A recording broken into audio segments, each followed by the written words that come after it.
കാഴ്ച മങ്ങിയും രാജ്യതലസ്ഥാനത്തെ മനുഷ്യർ ആശുപത്രികളിൽ കയറിയിറങ്ങുകയാണ്.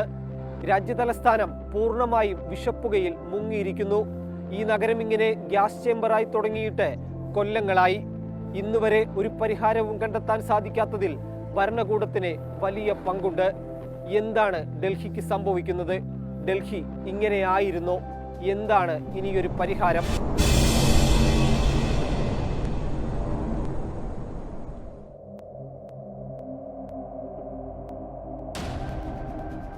ഡിഗ്രി തണുപ്പുമായി രാജ്യ തലസ്ഥാനം ഉണരുകയാണ്. ഡൽഹിയിലെ വെളുപ്പാങ്കാലത്തിന്റെ കാഴ്ചയാണിത്. ഈ കാണുന്നത് ശരീരവും മനസ്സും തണുപ്പിക്കുന്ന കോടമഞ്ഞല്ല, മലിനമായ വായു തണുപ്പിൽ വിഷപ്പുകയായി മാറിയതാണ്. നട്ടുച്ചയായാലും ഇരുണ്ടു മൂടിക്കെട്ടിയ അന്തരീക്ഷം. 50 മീറ്ററിനപ്പുറം കാഴ്ച വ്യക്തമല്ല. രാപ്പകൽ മൂടി നിന്ന പുകമഞ്ഞ് ഡൽഹിയെ ശ്വാസം മുട്ടിക്കുകയാണ്. എല്ലാ ശൈത്യകാലത്തും ഈ വിഷവായുവാണ് ഡൽഹിയിലെ ജനങ്ങൾ ശ്വസിക്കുന്നത്. ഒന്നല്ല, നിരവധി അസുഖങ്ങൾക്കും മലയാളികൾ ഉൾപ്പെടെയുള്ള ഡൽഹിക്കാർ ഇരയായി കഴിഞ്ഞു. ഡൽഹിയിൽ വായു ഗുണനിലവാരം ഗുരുതരാവസ്ഥയിലെത്തിയ 2017 ഒരു ഡിസംബർ മാസം. ടെസ്റ്റ് പരമ്പരയ്ക്ക് ഇന്ത്യയിലെത്തിയതായിരുന്നു ശ്രീലങ്കൻ ക്രിക്കറ്റ് താരങ്ങൾ. വിഷപ്പുക മൂടിയ അന്തരീക്ഷത്തിൽ പരിശീലനത്തിനിറങ്ങിയ താരങ്ങൾക്ക് ശ്വസിക്കാൻ ബുദ്ധിമുട്ട് അനുഭവപ്പെട്ടു. താരങ്ങളുടെ ആരോഗ്യസ്ഥിതി പെട്ടെന്ന് മോശമായി. ശ്രീലങ്കൻ താരം സുരംഗാലക്മലും ഇന്ത്യൻ താരം മുഹമ്മദ് ഷമിയും മൈതാനത്ത് ഛർദ്ദിച്ചു.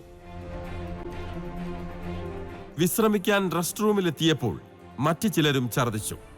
ഗ്യാസ് ചേംബർ കണക്കെ രാജ്യ തലസ്ഥാനം മാറിയ നിമിഷങ്ങൾ കണ്ട് ജനം ഭയപ്പെട്ടുപോയി.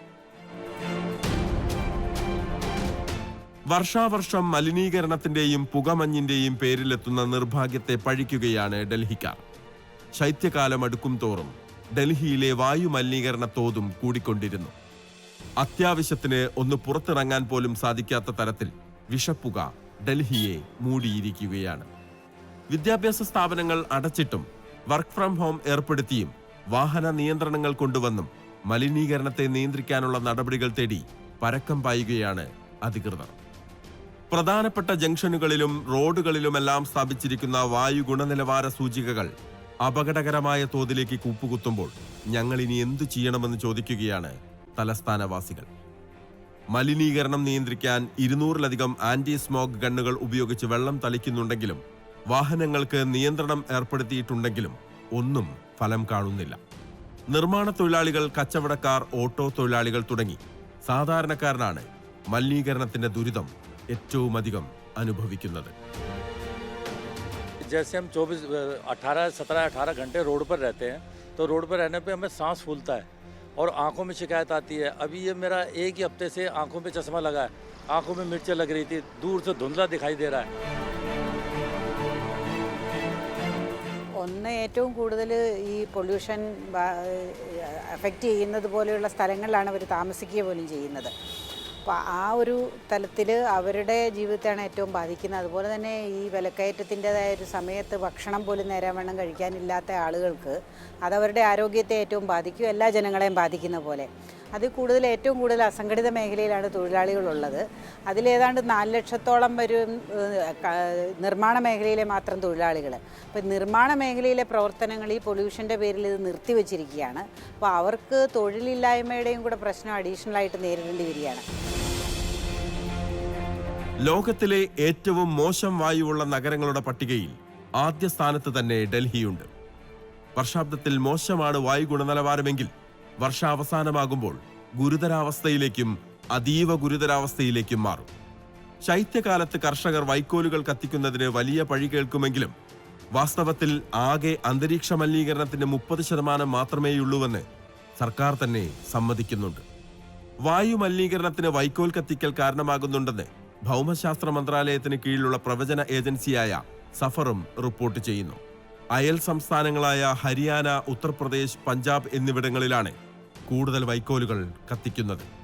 എന്നാൽ മറ്റു മാർഗങ്ങൾ ഇല്ലാത്തതിനാലാണ് കർഷകർ വൈക്കോൽ കത്തിക്കുന്നതെന്നും വൈക്കോൽ കത്തിക്കുന്നതല്ല മലിനീകരണത്തിന് പ്രധാന കാരണമെന്നും കർഷക സംഘടനകൾ പറയുന്നു. 76% മലിനീകരണത്തിന് കാരണവും വ്യവസായവും വാഹനവും പൊടിയും നിർമ്മാണ പ്രവർത്തനങ്ങളുമാണ്. കർഷകരെ വില്ലന്മാരാക്കാനാണ് ഒരു ശ്രമം നടന്നുകൊണ്ടിരിക്കുന്നത്. പക്ഷേ ഒക്ടോബർ 2-ാം തീയതി മുതൽ 10-ന് ഇടയിലാണ് ഏറ്റവും കൂടുതൽ ഈ സ്റ്റബിൾ ബേണിംഗ് നടക്കുന്നത്. ഒരു പഠനം പറയുന്നത് ഏകദേശം 1% താഴെ ആണ് ആ സമയത്ത് ഈ സ്റ്റബിൾ ബേണിംഗ് കാരണം ഡൽഹിയിലെ പൊല്യൂഷൻ വർദ്ധിക്കാൻ ഇടയായത്. വെഹിക്കുലർ പൊല്യൂഷൻ, വണ്ടികൾ കാരണം 50% കൂടുതൽ പൊല്യൂഷൻ വണ്ടികൾ കാരണം എന്നാണ് ഇപ്പോൾ പുറത്തു വരുന്ന പഠനങ്ങൾ അറിയിക്കുന്നത്. അതിൻ്റെ ഒപ്പം തന്നെ ഡൽഹിക്ക് ചുറ്റും 12 തെർമൽ പവർ പ്ലാന്റ്സ് ഉണ്ട്. സൾഫർ ഡയോക്സൈഡ് ഒരു വലിയ പൊല്യൂട്ടൻ്റ് ആയിട്ട് വരുന്നത് സൾഫർ ഡയോക്സൈഡാണ്. ഏറ്റവും കൂടുതൽ ഏകദേശം 80% ഇതിൽ നിന്നാണ് ഈ തെർമൽ പവർ പ്ലാന്റ്സ് പൊല്യൂട്ടൻസ് ആണ്. വെഹിക്കുലർ പൊല്യൂഷനും തന്നെ ഇപ്പോൾ നൈട്രജൻ ഓക്സൈഡ്സ് ഏറ്റവും കൂടുതൽ വെഹിക്കുലർ പൊല്യൂഷനിൽ നിന്നാണ്.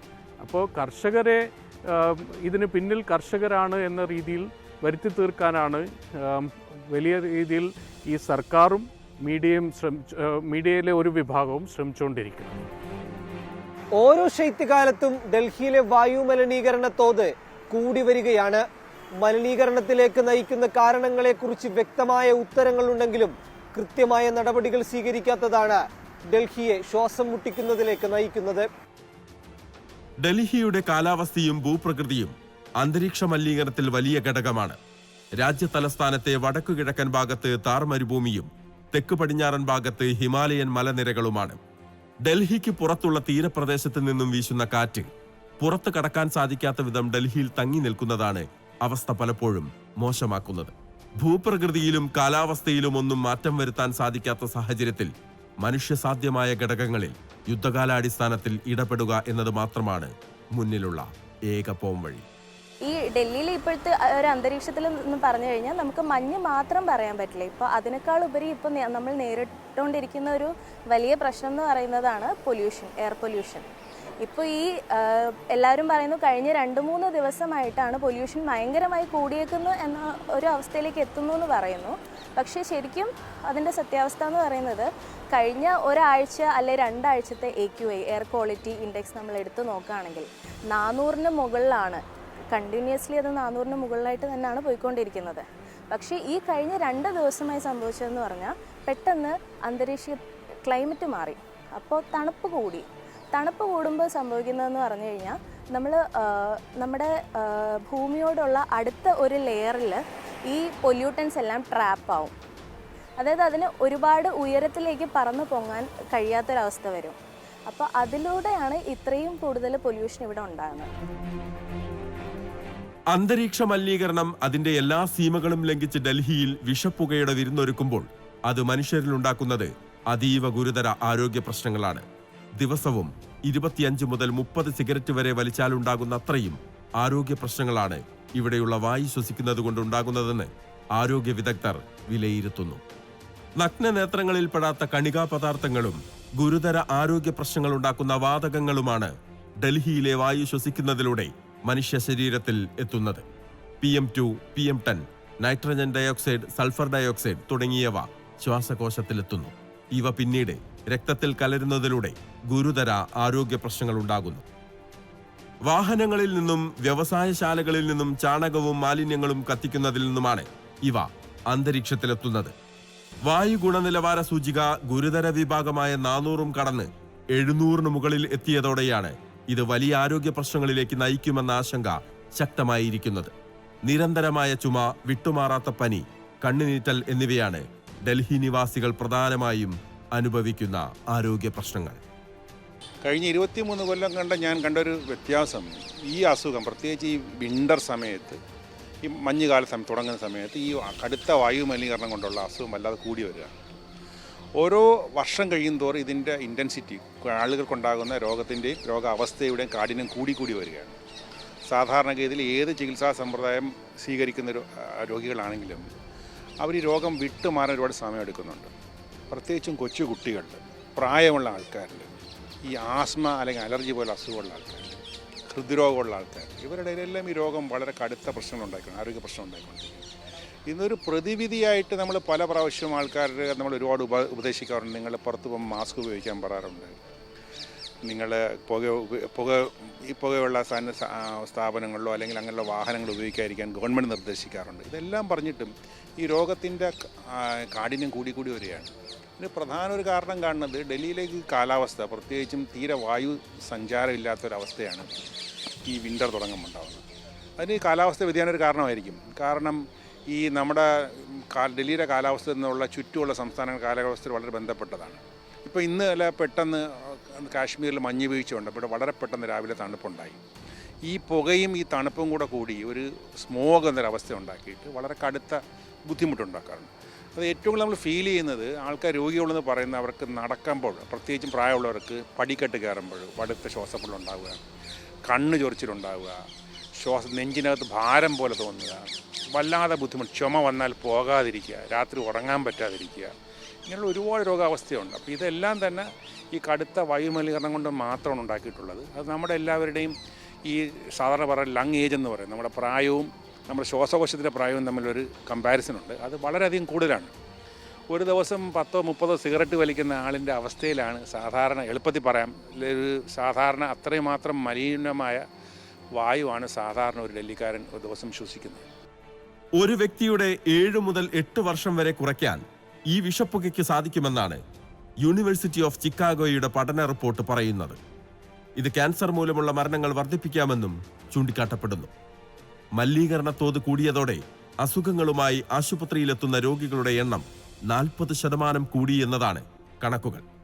ആരോഗ്യമുള്ള ആളുകളെ പോലും അവശരാക്കുകയോ ആരോഗ്യ പ്രശ്നങ്ങളിലേക്ക് നയിക്കുകയോ ചെയ്യുന്നതാണ് ഡൽഹിയിലെ വായു ഗുണനിലവാരമെന്ന് സാരം. കാലാവസ്ഥാ വ്യതിയാനം മൊത്തത്തിൽ ഈ ഒരു എക്കോസിസ്റ്റത്തിനെ ബാധിച്ചേക്കാണ്. അതുകൊണ്ടിപ്പോൾ ഈ ഡെങ്കു അല്ലെങ്കിൽ കാലാസർ അതുപോലെയുള്ള പല ചിക്കൻ ഗുനിയ എന്നുള്ള രോഗങ്ങളൊക്കെ പടരുന്നത് തന്നെ കൊതുക് അല്ലെങ്കിൽ സാൻഡ് അതുപോലുള്ള വെക്ടർ ബോൺ ഡിസീസ് എന്നാണ് നമ്മളതിനെ പറയുക. അപ്പോൾ അതിൻ്റെ എക്കോസിസ്റ്റം തകർന്നത് മൂലമുള്ള കാരണങ്ങൾ കൊണ്ട് ഇപ്പം നമുക്ക് തന്നെ പ്രെഡിക്റ്റ് ചെയ്യാൻ പറ്റുന്നില്ല ഏതൊരു പർട്ടിക്കുലർ സമയത്തിലേക്കാണ് വരുന്നത് എന്നുള്ളത്. അതുപോലെ തന്നെ ഓരോത്തിൻ്റെ സിംറ്റം വരുന്നത്, അതായത് മുമ്പ് വന്നുകൊണ്ടിരുന്ന ഇപ്പം നമ്മൾ ഓരോ പനിക്കും നമ്മൾ ഓരോ പാറ്റേൺ പറയും. ഇപ്പം മലേറിയയ്ക്ക് ഒരു പാറ്റേൺ ആയിരുന്നു, ചിക്കൻ ഗുനിയയ്ക്ക് ഒരു പാറ്റേൺ ആണ്, ഡെങ്കുവിനൊരു പാറ്റേൺ, ഓരോ പനിക്കും നമ്മളൊരു പാറ്റേൺ പറയായിരുന്നു. പക്ഷെ ഇപ്പോൾ വന്നുകൊണ്ടിരിക്കുന്നതെന്ന് പറഞ്ഞാൽ ഓരോ സിംറ്റംസും അതിൻ്റെ പാറ്റേൺ വിട്ട് മാറിയാണ് വന്നുകൊണ്ടിരിക്കുന്നത്. അപ്പം നമ്മൾ പണ്ട് മുതൽ ഇപ്പം ഞങ്ങളുടെ ടെക്സ്റ്റ് ബുക്കുകളിലൊക്കെ നോക്കിക്കഴിഞ്ഞാൽ അതിൽ അവർ പറയുന്നുണ്ട് ഇൻ്റർമിറ്റൻറ്റ്, കണ്ടിന്യൂസ്, റിലാപ്സിങ്. ഇപ്പം നമുക്കത് പ്രെഡിക്റ്റ് ചെയ്യാൻ പോലും പറ്റാത്തൊരവസ്ഥയിലേക്കാണ് പോയിക്കൊണ്ടിരിക്കുന്നത്. ഡൽഹിയിലെ മലിനീകരണത്തിന്റെ ഉത്തമ ഉദാഹരണമാണ് ഈ കാണുന്ന യമുന നദി. ഗംഗാ ശുചീകരണ പദ്ധതി മോദി സർക്കാർ അഭിമാന പദ്ധതിയായി ഉയർത്തിക്കാട്ടുമ്പോഴാണ് യമുനയിൽ ഈ വിഷപ്പത നുരഞ്ഞുപൊങ്ങുന്നത്. നിരവധി ആരോഗ്യ പ്രശ്നങ്ങളാണ് ഈ പത മനുഷ്യരിൽ ഉണ്ടാക്കുന്നത്. യമുന നദിയിലെ വിഷപ്പതയിൽ സ്നാനം ചെയ്യുന്ന വിശ്വാസികൾ യമുനയൊഴുകുന്ന കാളിന്തി കുഞ്ചിൽ നിന്ന് കഴിഞ്ഞ ദിവസങ്ങളിൽ കണ്ട കാഴ്ചയാണിത്. സൂര്യദേവന് വേണ്ടിയുള്ള ഛഠ് പൂജയുടെ ഭാഗമായിരുന്നു ഈ സ്നാനം. പുണ്യനദിയിൽ വിഷപ്പത നിറഞ്ഞിട്ടും ആചാരം തെറ്റിക്കാതെ വിശ്വാസികൾ അതിൽ മുങ്ങി നിവർന്നു. പിഞ്ചു കുഞ്ഞുങ്ങളെ ഉൾപ്പെടെ ഈ പതയിൽ മുക്കിയെടുത്തു. ഇതാദ്യമായല്ല, എല്ലാ തണുപ്പുകാലത്തും ആവർത്തിക്കുന്നതാണിത്. അളവറ്റ മാലിന്യം കാരണം യമുന പതഞ്ഞൊഴുകുകയാണ്. ഇതേക്കുറിച്ച് നടത്തിയ ശാസ്ത്രീയ പഠനങ്ങൾ മലിനീകരണത്തിന്റെ ഭയപ്പെടുത്തുന്ന വ്യാപ്തി വെളിപ്പെടുത്തുന്നുണ്ട്. യമുന നദിയിൽ കഴിഞ്ഞ 5 വർഷത്തിനിടെ ജലമലിനീകരണം വൻതോതിൽ വർദ്ധിച്ചതായി സംസ്ഥാന പരിസ്ഥിതി വകുപ്പിന്റെ റിപ്പോർട്ടുണ്ട്. നദിയുടെ വിവിധ ഭാഗങ്ങളിൽ നിന്ന് ശേഖരിച്ച ജലസാമ്പിളുകളിലെല്ലാം ബയോളജിക്കൽ ഓക്സിജൻ ഡിമാൻഡ് തോത് വളരെ കൂടുതലാണെന്ന് റിപ്പോർട്ടിൽ പറയുന്നു. നഗരത്തിലെ മലിനജലവും വ്യവസായശാലകളിൽ നിന്നുള്ള മാലിന്യങ്ങളുമായി 22 അഴുക്കുചാലുകളാണ് യമുന നദിയിലേക്ക് വന്നു ചേരുന്നത്. ഈ അഴുക്കുചാലുകളിൽ നിന്നുള്ള മലിനജലമാണ് നദിയിലെ ജലമലിനീകരണത്തിന്റെ പ്രധാന കാരണം. അലക്ക് കേന്ദ്രങ്ങളിൽ നിന്നും പുറന്തള്ളുന്ന സോപ്പ്, ഡിറ്റർജന്റ് എന്നിവ കക്കൂസ് മാലിന്യവുമായി ചേർന്ന് നദിയിൽ പതിക്കുമ്പോഴാണ് ഈ പത പൊങ്ങുന്നതെന്നും പറയുന്നു. നദീതീരത്തെ ജീൻസ് നിർമ്മാണ യൂണിറ്റുകൾ വലിയ അളവിൽ പുറന്തള്ളുന്ന രാസമാലിന്യമാണ് കാരണമെന്നും വാദമുണ്ട്. എന്തുകൊണ്ടാണ് ശൈത്യകാലത്ത് മാത്രം പതയുണ്ടാകുന്നതെന്ന ചോദ്യത്തിനും ഉത്തരമുണ്ട്. തണുപ്പുകാലത്ത് നദിയുടെ ഒഴുക്ക് മന്ദഗതിയിലാകും. സാധാരണ നദിയുടെ ഒഴുക്കിൽ ഈ മാലിന്യം ഒഴുകിപ്പോകാറാണ് പതിവ്. നിലവിൽ വിഷപ്പത തീരത്തു നിന്നും മാറ്റാനുള്ള തീവ്ര ശ്രമത്തിലാണ് ഡൽഹി സർക്കാർ. മലിനജലം വിവിധ ഘട്ടങ്ങളിലൂടെ സംസ്കരിച്ച് ശുദ്ധീകരിച്ച ശേഷം നദിയിലേക്ക് ഒഴുക്കിവിടുന്ന സംവിധാനം നിലവിൽ വന്നാൽ മാത്രമേ യമുനാ നദിയിലെ ജലമലിനീകരണം ശാശ്വതമായി പരിഹരിക്കാൻ കഴിയുള്ളൂ എന്നാണ് വിദഗ്ധരുടെ അഭിപ്രായം.